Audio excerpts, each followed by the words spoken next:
सर्वदा सेव्य दादाजी श्री गोकुलनाथ प्रभु चरण शरण अनुरक्त समस्त सेवक वैष्णव वृंद, આજે શ્રી હરિદિવસના અનેક અનેક આશીર્વાદ અને શુભેચ્છાઓ।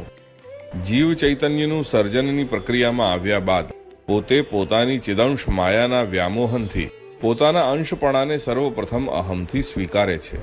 એની સાથે સચ્ચિદાનંદ ભગવાનનો આનંદ ધર્મ તિરોહિત થયા ઉપરાંત પણ પોતાની અસરના કારણે જીવ ચૈતન્યમાં સ્નેહરૂપ જોડાણવાળા મમ તત્વને ક્રિયાશીલ બનાવતું જ રહે છે।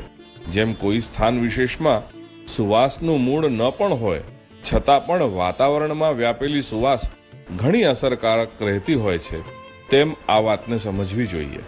આ ચિદંશ મૂલક અહમ અને આનંદાંશ મૂલક મમ જ્યારે સર્જન હેતુભૂત ભગવત સામર્થ્ય રૂપા પ્રકૃતિના ઇન્દ્રિયાતીત રજોગુણથી પોતપોતાની રીતે સંમિશ્રિત થતા હોય છે, ત્યારે અહમ મનુષ્યના આંતર અસ્તિત્વમાં આક્રોશ અને ક્ષોભના રૂપમાં, જ્યારે મમ અદમ્ય કામોપભોગની લાલસાના રૂપમાં ભભૂકતો હોય છે, ત્યારે આ બંને અંશોની વૃત્તિઓ અહંતા અને મમતાના રૂપમાં અભિવ્યાપ્ત બની અહમની સાચી પીછાણ અંશરૂપતાને અને મમની સાચી પીછાણ ભગવદ રતિરૂપતાને અંતઃકરણમાં તિરોહિત બનાવી દે છે।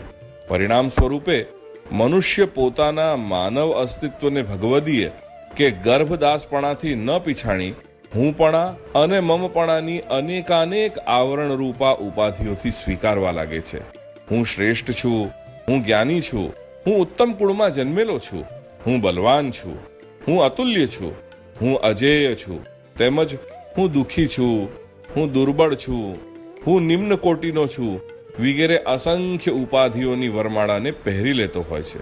તેથી નવમું સૂત્ર સિદ્ધ થાય છે, આત્મની બ્રહ્મરૂપેહી છિદ્રા વ્યોમનીવ ચેતનાહા। તેથી આવો શ્રી ગોકુલનાથ પ્રભુચરણ શરણ અનુરક્ત સમસ્ત સેવક વૈષ્ણવજન, આપણે શ્રી મહાપ્રભુના આ વચનોના ગૂઢ આશય સમજવાનો સંકલ્પ કરીએ।